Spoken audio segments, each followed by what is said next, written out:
Hello, नमस्कार, जय हिंद। स्वागत है आप सभी लोगों का हमारे चैनल रवि स्टडी क्लासेस पर। तो आज है 22 जनवरी 2026। 22 जनवरी 2026 के करंट अफेयर्स को हम डिस्कस करेंगे और साथ में हम उससे रिलेटेड कुछ और सवाल भी आपको बताते चलेंगे जो एग्जाम्स में पूछे जा सकते हैं या पूछे गए हैं। तो आप उन्हें भी नोट कर सकते हो। ठीक है, तो ज़्यादा टाइम वेस्ट नहीं करते हैं, बढ़ते अपने प्रश्न की तरफ। पहला प्रश्न है, 11वां अजंता अजंता एलोरा अंतर्राष्ट्रीय फिल्म महोत्सव में पद्म पाणी पुरस्कार किसे दिया गया है? तो आपको पता होगा अजंता एलोरा की गुफाएं कहाँ पर है? महाराष्ट्र में। ठीक है ना? तो इसे इलैया राजा को दिया गया है। किसे? इलैया राजा। और जो इलैया राजा है ना, ये तमिलनाडु तमिलनाडु राज्य के हैं। और यह जो है पद्म पाणी पुरस्कार जो है इंडियन सिनेमा के क्षेत्र में दिया जाता है। और इसे हर साल जो छत्रपति संभाजी नगर है महाराष्ट्र में दिया जाता है। और छत्रपति संभाजी नगर का पुराना नाम था औरंगाबाद। तो यह महाराष्ट्र के छत्रपति संभाजी नगर में इसको दिया गया है। और जो हमारे इलैया राजा हैं, इनको कहा जाता है, देखो, ये मूल रूप से तमिल संगीत से जुड़े हैं। किससे? तमिल संगीत से। लेकिन ये मूल रूप से किस संगीत से जुड़े हैं? तमिल म्यूजिक से। लेकिन इनको तेलुगु, हिंदी, मराठी आदि आदि भाषाओं में इनके संगीत उपलब्ध हैं। और इन्हें कहा जाता है संगीत का ऋषि। क्या इन्हें कहा जाता है? संगीत का ऋषि। इनका जो दूसरा नाम है, इन्हें का क्या कहा जाता है? ईसाई विज्ञानी। ईसाई विज्ञानी, जिसका मतलब होता है संगीत का ऋषि। तमिल भाषा में इन्हें ईसाई विज्ञानी कहा जाता है, जिसका मतलब क्या होता है? संगीत का ऋषि। तो ये काफी फेमस है। ठीक है, इलैया राजा तमिलनाडु से संबंध रखते हैं, तमिल संगीत से इनका संबंध है। और इनको पद्म पाणी पुरस्कार दिया गया। और पद्म पाणी पुरस्कार को पद्म पाणी पद्म पाणी लाइफ टाइम अचीवमेंट अवार्ड भी कहते हैं। ठीक है ना? और इनको पद्म भूषण 2010 में इनको मिला था। पद्म भूषण भारत का तीसरा सबसे बड़ा नागरिक सम्मान, पद्म भूषण 2010 में। और 2018 में इनको मिला है पद्म विभूषण। पद्म विभूषण भारत का दूसरा सबसे बड़ा नागरिक सम्मान। सबसे पहला नागरिक सम्मान सबसे बड़ा क्या होता है? भारत रत्न। दूसरा वाला पद्म विभूषण, तीसरा पद्म भूषण, चौथा पद्म श्री। तो इनको दो सम्मान मिल चुके हैं, इसलिए सवाल इंपॉर्टेंट हो सकता है। मैंने दूसरा ऑप्शन लिखा है उर्मिला सत्यनारायण। तो इस बार इनको 2025 का जो है कला नृत्य निधि पुरस्कार इनको दिया गया है। कौन सा पुरस्कार? कला नृत्य, अरे यार, कला नृत्य निधि, नृत्य कला निधि। ठीक है, नृत्य कला निधि पुरस्कार इन्हें दिया गया है। ठीक है। और जो जेके श्री राम कुमार है, इनको इस बार संगीत कला निधि पुरस्कार से सम्मानित किया गया था। संगीत कला निधि। और आपको बता दें कि जो कला निधि पुरस्कार है, यह कर्नाटक से संबंधित है। कर्नाटक जो म्यूजिक होते हैं, कर्नाटक संगीत, वो वहां से संबंध रखता है कला निधि पुरस्कार। और चौथा ऑप्शन में रखा है मेजर स्वाति शांता कुमार। तो इनको यूनाइटेड नेशन सेक्रेटरी अवार्ड दिया गया था अभी। यूनाइटेड नेशन सेक्रेटरी अवार्ड, ये सब पीछे पढ़ा चुका हूं मैं। तो बढ़ते हैं अगले प्रश्न की तरफ। अगला प्रश्न है, रिस्पॉन्सिबल नेशन इंडेक्स 2026 में भारत को कौन सी रैंक प्राप्त हुई है? तो अभी मैं पीछे इसको पढ़ाया भी था कि रिस्पॉन्सिबल नेशन इंडेक्स कहाँ पर इसका उद्घाटन कहाँ पर किया गया था? तो इसका उद्घाटन नई दिल्ली में किया गया था। इसका और ये जो नेशन इंडेक्स है, ये पहली बार जारी किया जा रहा है। तो इसको इस इंडेक्स में भारत को 16वीं रैंक प्राप्त हुई है। तो देखो, इसको जारी करने वाला जो संस्था है, उसका नाम है यहाँ पे लिख दूं by world intellectual foundation, intellectual foundation, ठीक है। और जो इसकी वर्ल्ड इंटेलेक्चुअल फाउंडेशन है, इसकी स्थापना कब की गई थी आपको पता है? तो पहले बात तो इसका हेडक्वार्टर लिख लेते हैं, कहाँ पर? नई नई दिल्ली अर्थात न्यू दिल्ली, न्यू दिल्ली। और इसकी स्थापना जो इस्टेब्लिश्ड, इसकी स्थापना कब की गई थी? 2021 में। तो रिस्पॉन्सिबल नेशन इंडेक्स में क्या होता है कि किसी देश का, कोई देश जो है वो पूरे विश्व या पूरे ग्रह या धरती के प्रति कितना जिम्मेदार है, अर्थात वो पूरे देश में जो पूरे विश्व स्तर पर होने वाली युद्ध युद्ध जैसे अपने देश के नागरिकों के प्रति वो कितना जिम्मेदार है, पर्यावरण, क्लाइमेट चेंज या ग्लोबल वार्मिंग, इनसे होने वाले नुकसान को कितना कम कर सकता है, इसके लिए जिम्मेदार है। तो जो ज्यादा, जो देश, मतलब इन्हीं चीज को मानक रखते हुए इस इंडेक्स को जारी किया गया है। आई बात समझ में? मतलब ये मानता है कि ये जो नेशन, ये इंडेक्स है, ये मानता है आपको, ये इस प्रकार की मतलब जानकारी आपके नापता है कि कोई देश दुनिया के प्रति कैसा व्यवहार रखता है, ठीक है। अर्थात वो क्लाइमेट चेंज, दुनिया में शांति स्थापित करने में कितना सहयोग देता है, और ऐसे मतलब इन मुद्दों पर वो कितना सहयोग पूरी दुनिया में देता है। तो इसी को मानक रखते हुए responsible nation index world intellectual foundation द्वारा जारी किया गया है। आर्य भाषा में तो इसमें 154 देशों में 16वां स्थान प्राप्त हुआ है भारत को। पहले पे कौन है? तो पहले पे है सिंगापुर।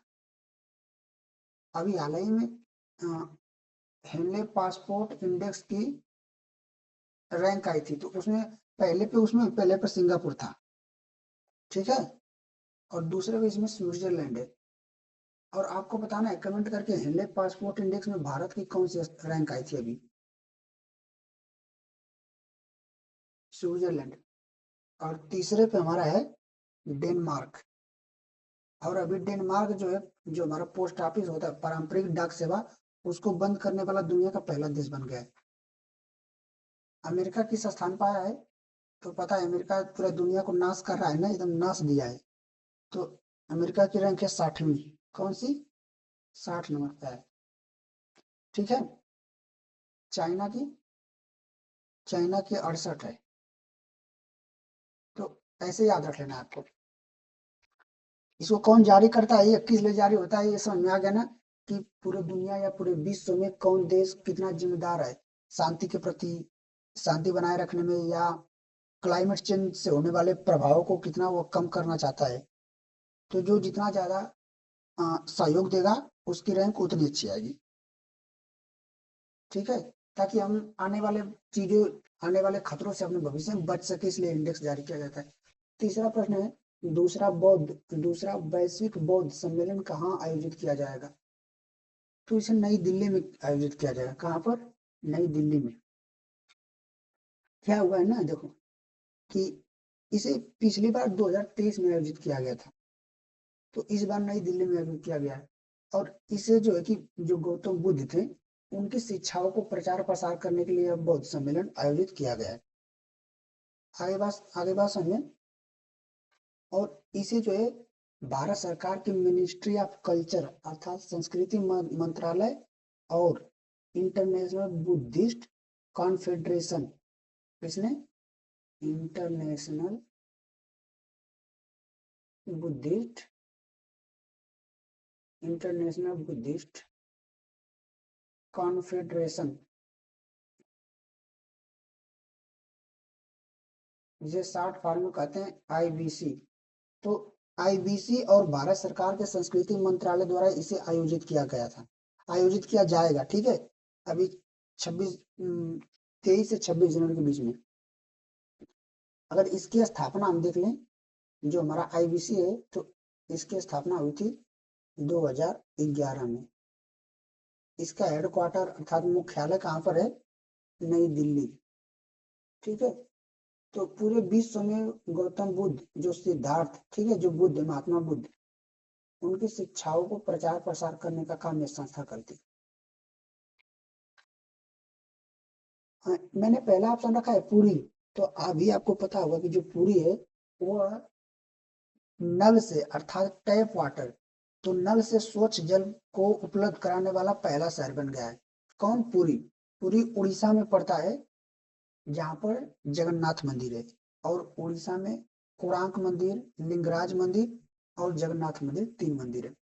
और बी वाला ऑप्शन मैंने रखा है जालौर। जालौर आपको पता होगा कि अभी न्यूज में था, क्योंकि जालौर जो राजस्थान का एक जिला है, यहाँ पर महिलाओं को स्मार्टफोन रखने के लिए बैन कर दिया गया था, इसलिए यह न्यूज काफी चर्चा में आई थी। यहाँ पर डी मैंने रखा है चमोली। चमोली एक उत्तराखंड का जिला है, जहाँ पर फूलों की घाटी नेशनल पार्क पाया जाता है। और अभी यहाँ पर हाल ही में इसके नेशनल पार्क जो थे वहां पर आग लग गई थी। ठीक है ना? वैली ऑफ फ्लावर्स भी कहते हैं। और इसी से एक संबंध, इसी से थोड़ा मिलता जुलता एक नेशनल पार्क है साइलेंट वैली नेशनल पार्क, अर्थात शांत घाटी नेशनल पार्क, वो केरल में है। तो इतना बात आप इधर याद रखना, राजस्थान में है। ठीक है, मैं लिख दूं यहाँ पर स्मार्टफोन महिलाओं के लिए, स्मार्टफोन बैन यहाँ पर कर दिया गया था। ठीक है ना? तो इसको लिख लेना तुम, और जो मैं बोलता हूँ उसको लिख लिया करो। ठीक है, अगले प्रश्न पर पढ़ते हैं। अगला प्रश्न है खतरनाक रासायनिक पदार्थ रिस्पॉन्स ड्रिल का आयोजन भारत और जापान के बीच कहाँ किया गया है? तो इसको मुंबई में किया गया है। इसमें क्या, यह जो इंडियन कोस्ट गार्ड और जापान कोस्ट गार्ड के बीच किया गया था। तो क्या होता है कि जैसे जब कोई ड्यूटी के दौरान, जैसे कोई इंडियन कोस्ट गार्ड ड्यूटी करती है समुद्र में रहकर, तो और समुद्र में कोई केमिकल गिर गया, केमिकल फैल गया, ठीक है, तो उससे जो समुद्र में रहने वाले जीव है उनको हानि हो सकती है, उनको नुकसान पहुंच सकता है। और जो समुद्र के तट पर रहने वाले जीव है उनको भी नुकसान पहुंच सकता है। तो इन्हीं खतरों से निपटने के लिए ये इस ड्रिल का आयोजन किया गया था, ताकि जब ऐसा कभी समस्या सामने आए तो उसे हम कैसे निपटेंगे। ठीक है, तो भारत और जापान ने इन्हीं खतरों से निपटने के लिए कहाँ पर इसका आयोजन किया गया था? मुंबई में। जापान की राजधानी कहाँ पर? टोक्यो में। तो टोक्यो, जापान की मुद्रा का नाम है एन। और अभी जापान की जो वर्तमान प्रधानमंत्री है उनका नाम है साने तकाइची, और ये जापान की पहली महिला प्रधानमंत्री बनी। और भारत की पहली महिला प्रधानमंत्री कौन थी? इंदिरा गांधी। पहली महिला राष्ट्रपति प्रतिभा देवी पाटिल। ठीक है, तो इतना आप इसको याद रखो। समझ में आया ना किस लिए किया गया था? और हाँ, जो ये ड्रिल किया गया है, इसको जो हमारा इंडियन कोस्ट गार्ड का जो शिप है अर्थात जहाज है, उसका नाम है समुद्र प्रहरी। उस पर यह किया गया था। कहाँ पर? इंडियन कोस्ट गार्ड शिप समुद्र प्रहरी पर इसे आयोजित किया गया। समुद्र प्रहरी, समुद्र प्रहरी। ठीक है ना? यह जो है प्रदूषण नियंत्रक पोत है। क्या है? प्रदूषण नियंत्रक पोत, प्रदूषण नियंत्रण पोत, इस पर इसे आयोजित किया गया था।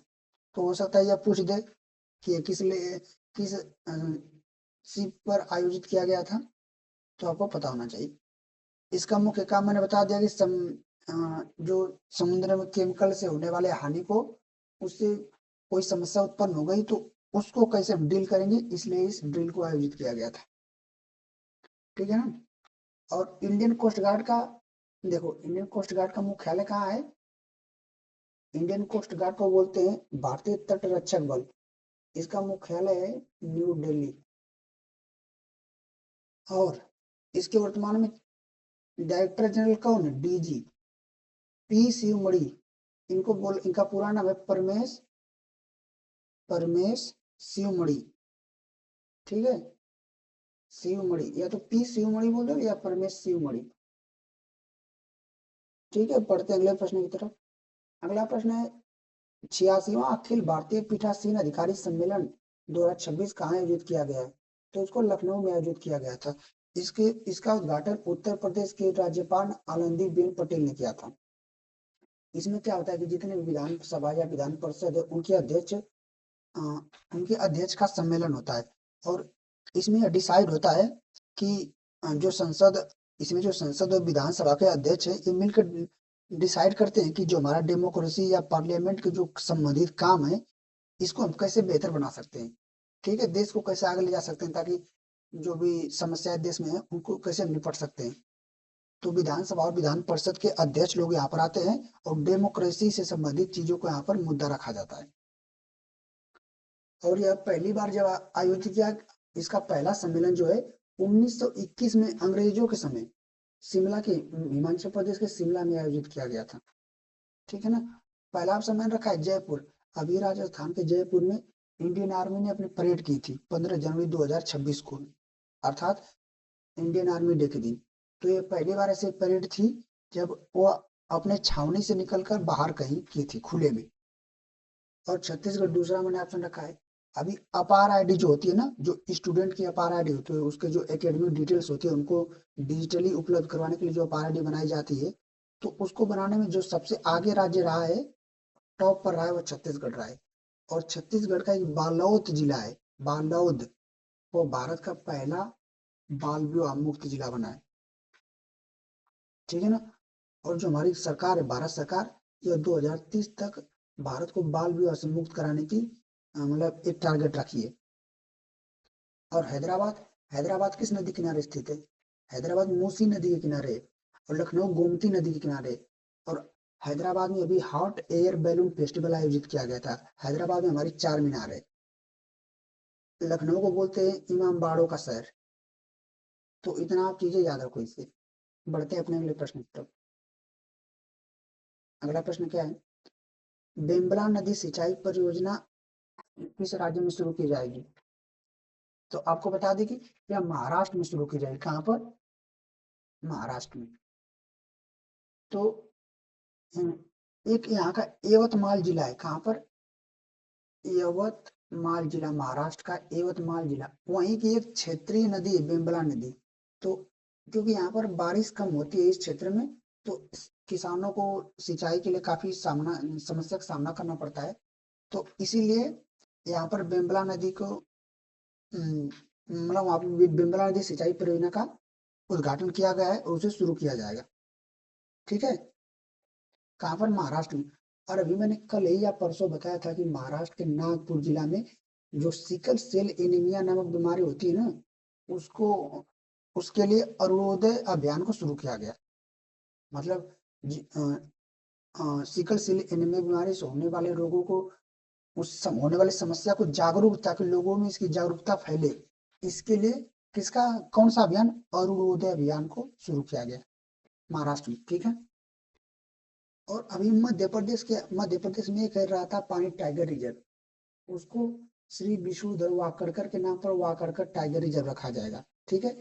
तेलंगाना, तेलंगाना से कुछ याद आया? तेलंगाना या आंध्र प्रदेश से अलग होकर बना हुआ राज्य 2014 में आंध्र प्रदेश से अलग हो गया। तेलंगाना की राजधानी हैदराबाद है और आंध्र प्रदेश की राजधानी अमरावती है। ठीक है ना। उड़ीसा, उड़ीसा से आपको बता दी कि उड़ीसा अभी जो किडनी से होने वाली बीमारी हो, जो किडनी से होने वाली जितनी बीमारी हो उनके रजिस्ट्री के लिए ये एक रजिस्ट्री शुरू करेगा, अर्थात क्रोनिक किडनी डिसीजेस से होने वाली बीमारियों का एक रजिस्ट्रेशन शुरू करेगा, ताकि उसका अर्ली हमें जल्दी अवस्था में पता लगाया जा सके और इस बीमारी से लड़ा जा सके और इससे लोगों को बचाया जा सके। ठीक है। कौन सा मैंने डिसीज बताया? इसको मैं पीछे पढ़ा चुका हूँ। क्रोनिक किडनी डिसीज, अर्थात किडनी से होने वाली बीमारियों से बचाए जाने के लिए यह रजिस्ट्रेशन शुरू करेगा। अर्थात और अभी एक और बीमारी के बारे में मैंने बताया था कि गुजरात के जो सीएम है भूपेंद्र पटेल ने, उन्होंने कैंसर के पता लगाने के लिए आशा वैन नामक यूनिट लॉन्च किया था। ठीक है ना। तो इतना आप याद रखो। और उड़ीसा में एक नेशनल पार्क है, कौन सा? सिमलीपाल नेशनल पार्क, अभी यह चर्चा में रहा था क्योंकि यहाँ पर मगरमच्छों की आबादी बढ़ गई थी। कौन सा national park? Similipal national park. Madhya Pradesh में कौन कौन नेशनल पार्क है? Satpura national park, Panna national park और संजय नेशनल पार्क, बांधवगढ़, माधव, इतने नेशनल पार्क है। कहाँ पर? मध्य प्रदेश में। ठीक है। बढ़ते अपने अगले प्रश्न की तरफ। अगला प्रश्न है, कोरिंगा वन्यजीव अभयारण्य के होप आइलैंड पर सैटेलाइट लॉन्च फैसिलिटी विकसित की जाएगी। यह किस राज्य में स्थित है? तो यह आंध्र प्रदेश में स्थित है। जो आंध्र प्रदेश के मुख्यमंत्री हैं एन चंद्रबाबू नायडू, इन्होंने इस सैटेलाइट लॉन्च फैसिलिटी को विकसित करने की घोषणा की। जो इनका एक स्पेस स्पेस सिटी प्रोजेक्ट, क्या है? Space city project. इसके तहत इस सैटेलाइट लॉन्च फैसिलिटी को विकसित की जाएगी। अर्थात जो यह होप आइलैंड है ना, यहाँ से सैटेलाइट लॉन्च की जाएगी। अभी क्या है कि जो आंध्र प्रदेश का सतीश धवन स्पेस अंतरिक्ष केंद्र है, Satish Dhawan space research centre, वहां से इसरो जो हमारा इसरो का हेडक्वार्टर बेंगलुरु में, तो इसरो के जितने भी सैटेलाइट हैं वो आंध्र प्रदेश के सतीश धवन अंतरिक्ष केंद्र श्री हरिकोटा से लॉन्च होती है। तो जब ये सिटी बन जाएगी, अरे ये सैटेलाइट लॉन्च फैसिलिटी वहां पर विकसित हो जाएगी होप आइलैंड पर, तो वहां से भी सैटेलाइट लॉन्च होंगी। ठीक है ना? तो यह कोरिंगा वन्य जीव अभयारण्य जो हमारा है आंध्र प्रदेश में, उसी के बीच में एक होप आइलैंड है। ठीक है, वहीं पर इस फैसिलिटी को विकसित किया जाएगा। तो इसे इसे भी याद रखना कि कोरिंगा वन्य जीव अभयारण्य कहाँ पर है। आ रही बात समझ में आपको? और जो होप आइलैंड है काकीनाडा में स्थित है। आपने काकीनाडा का नाम काफी सुना हुआ, ये मूवी में अक्सर दिखाता है ना। कहाँ पर स्थित है? काकीनाडा, आंध्र प्रदेश। और अभी हाल ही में आंध्र प्रदेश की एक अनंतपुर अनार है, उसको जीआई टैग मिला था, अनंतपुर अनार। ठीक है ना? बढ़ते अपने अगले प्रश्न की तरफ। और मैंने यहाँ पे एक ऑप्शन रखा है तमिलनाडु। तमिलनाडु से कुछ याद आया? अभी तमिलनाडु सरकार में जो जलीकट्टू जलीकट्टू महोत्सव का आयोजन होता है, तो वहाँ के मुख्यमंत्री ने यह घोषणा की कि जो जलीकट्टू में जो व्यक्ति या जो खिलाड़ी सबसे अधिक साड़ों जो उसमें साड़ों की लड़ाई होती है ना, तो उसमें जो खिलाड़ी सबसे अधिक साड़ों को काबू में करेगा, उसको पशु विभाग में सरकारी नौकरी दी जाएगी। ठीक है ना? तो तमिलनाडु में जलीकट्टू महोत्सव मनाया जाता है। और कर्नाटक से कुछ याद है? कर्नाटक में अभी अक्का परियोजना शुरू की गई थी, जो महिलाओं के सुरक्षा और बाल विवाह और होने वाले हिंसाओं को रोकने के लिए थी। और गोवा, आपको बता दें कि गोवा में एक हमारा है सलीम अली पक्षी विहार। सलीम अली पक्षी अभयारण्य बोल दो या सलीम अली पक्षी विहार, कहाँ पर है? गोवा में। और सलीम अली नेशनल पार्क कहाँ पर है? जम्मू कश्मीर, श्रीनगर, जम्मू कश्मीर में। जो सलीम अली है, इसे बर्ड मैन ऑफ इंडिया कहा जाता है, क्योंकि इन्होंने पक्षियों के संरक्षण के लिए काफी काम किया था। तो इतना चीजें आप याद रखना। ठीक है ना? बढ़ते अपने अगले प्रश्न की तरफ। स्कॉच अवार्ड 2025 किस संस्था को दिया जाएगा? तो इसे दिया जाएगा सी डॉट को। किसको? C dot. देखो, सी डॉट का पूरा नाम क्या है? Centre for development development development of telematics. ठीक है? तो स्कॉच अवार्ड जो है, जो कोई व्यक्ति समाज सेवा के लिए या फिर कोई ऐसी डिजिटल पॉलिसी लाता है जिसके लिए पूरे सभी को फायदा हो, तो इसके लिए स्कॉच अवार्ड दिया जाता है। ठीक है? तो अभी सी डॉट को दिया गया था, और किस लिए दिया गया था कि इन्होंने एक क्या बोलते हैं उसको, सी डॉट ने एक सेल सेल ब्रॉडकास्ट सॉल्यूशन दिया था। क्या चीज? Cell broadcast solution. तो सीबीएस इसको शॉर्ट में बोल दो। तो इससे क्या होता है ना कि ये सीबीएस जो एक ऐसा प्लेटफॉर्म है, जब कहीं पर बारिश होने वाली होती है, जैसे कुछ ऐसे इलाके होते हैं जहां पर अगर बारिश हो जाए, कोई बाढ़ आ जाए, तो वहां पर काफी नुकसान हो सकता है। तो ऐसे इलाकों में एक अलर्ट जारी किया जाता है। तो जब कभी भी कोई तूफान आने वाला होता है या बारिश आने वाली होती है, बहुत हैवी वाली बारिश या हैवी रेन होने वाली होती है, तो वहां पर उसके जस्ट तुरंत उसे होने से पहले एक सभी लोगों के मोबाइल पर एक मैसेज आ जाता है। अर्थात जितने भी उस एरिया में रहने वाले लोग हैं, उन सभी लोग पर एक मैसेज आ जाता है आपदा के समय। अर्थात यह रियल टाइम में मैसेज देता है। तो इसी को बोलते हैं सेल ब्रॉडकास्ट सोल्यूशन। तो इसी को सी डॉट ने विकसित किया था। और हालांकि इसको सी डॉट और जो हमारा आईएमडी है, इंडियन मेट्रोलॉजिकल डिपार्टमेंट अर्थात भारतीय मौसम विभाग, इसका हेडक्वार्टर नई दिल्ली में, तो इसको सी डॉट और आईएमडी ने मिलकर विकसित किया था। ठीक है ना। आई बात समझ में कि सेल ब्रॉडकास्ट सोल्यूशन का क्या मतलब होता है। और एक बात और बता दें कि जो हमारा सेल ब्रॉडकास्ट सोल्यूशन है, ये पूरी तरीके से भारत मतलब स्वदेशी है, अर्थात ये पूरी तरीके से भारत में विकसित है। तो इससे हमारा फायदा क्या है भाई? फायदा यही है कि अगर किसी व्यक्ति को पता चल जाएगा कि यहाँ पर हैवी रेन होने वाली है या बहुत ज्यादा बारिश होने वाली, तूफान आने वाला है, तो लोग उससे पहले अलर्ट हो जाएंगे। ठीक है ना, समझ में आई। तो इसको विकसित किसके द्वारा किया गया है? सी डॉट और इंडियन मेट्रोलॉजिकल डिपार्टमेंट, और जो भारत की एक नेशनल डाइजेस्टर मैनेजमेंट अथॉरिटी है, इन तीनों ने इसको मिलकर विकसित किया है। और इसरो इसरो आपको पता है Indian space research organisation, headquarter Bengaluru में, वर्तमान में अध्यक्ष V Narayanan. DRDO DRDO headquarter New Delhi, वर्तमान में अध्यक्ष कौन है? Sameer V Kamat. Defence research development organisation, यह भारतीय सेना के लिए मिसाइल या हथियार बनाने का काम करती है। पढ़ते हैं अपने अगले प्रश्न की तरफ। अगला प्रश्न है, भारत के नॉर्थ ईस्ट क्षेत्र से एनसीसी गोल्ड मेडल जीतने वाली पहली अधिकारी कौन सी? तो लेफ्टिनेंट के एम सुधा, पहला वाला ऑप्शन सही है। तो जो हमारा उत्तर पूर्वी क्षेत्र है भारत का, नॉर्थ ईस्ट, जहाँ पर अरुणाचल प्रदेश, असम, सिक्किम, मेघालय, मणिपुर, मिजोरम ये क्षेत्र आते हैं, तो उनसे एनसीसी गोल्ड मेडल जीतने वाली पहली महिला अधिकारी हमारी कौन सी बनी है? लेफ्टिनेंट के एम सुधा। अगला प्रश्न क्या है हमारा? अगला और लास्ट प्रश्न आज का है, हाल ही में कोक बोरोक दिवस जो त्रिपुरा राज्य भाषा दिवस है, किस तिथि को मनाया गया? तो जो कोक बोरोक है ना, ये त्रिपुरा की राज्य भाषा है। कहाँ की? त्रिपुरा की। त्रिपुरा की राज्य भाषा है। देखो, जो कोक बोरोक है ना, इसका त्रिपुरा, ये एक त्रिपुरा का शब्द है वहां के लोगों का, इसका मतलब होता है लोगों की भाषा। तो ये काफी बहुत पुरानी भाषा है, तो इसको त्रिपुरा की राज्य भाषा भी घोषित कर दिया गया। तो इसी के उपलक्ष्य में कोकबोरो दिवस 19 जनवरी को मनाया जाता है। ठीक है ना। अभी हाल ही में त्रिपुरा ग्रामीण बैंक ने भारत का सौर ऊर्जा से संचालित होने वाला पहला एटीएम वैन लॉन्च किया था। ठीक है। और त्रिपुरा में एक त्योहार मनाया जाता है खर्ची पूजा। कौन सा? खर्ची पूजा त्योहार। और अभी मैंने कल आपको बताया था कि बगरुम्बा नृत्य कहाँ मनाया था? असम में बगरुम्बा नृत्य, जहाँ पर प्रधानमंत्री मोदी भी गए थे।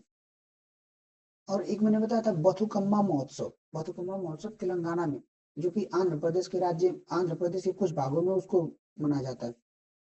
अच्छा, बथुकम्मा तेलंगाना और आंध्र प्रदेश दोनों राज्यों में मनाया जाता है। ठीक है। 16 जनवरी, 16 जनवरी को नेशनल स्टार्टअप दिवस मनाया गया, राष्ट्रीय स्टार्टअप दिवस, स्टार्टअप को बढ़ावा देने के लिए। अभी 9 जनवरी, 9 जनवरी को याद आ रहा है? 9 जनवरी को प्रवासी भारतीय दिवस, महात्मा गांधी साउथ अफ्रीका अर्थात दक्षिण अफ्रीका से भारत लौटे थे। 10 जनवरी विश्व हिंदी दिवस, 10 जनवरी को क्या मनाया जाता है? विश्व हिंदी दिवस। और राष्ट्रीय हिंदी दिवस 14 सितंबर, क्योंकि 14 सितंबर 1949 को भारत को राजभाषा घोषित किया गया था। भारत की कोई भी राष्ट्रीय भाषा नहीं है, राजभाषा हिंदी है, ऑफिशियल लैंग्वेज। इसी प्रकार भारत का कोई भी राष्ट्रीय खेल नहीं है। ठीक है।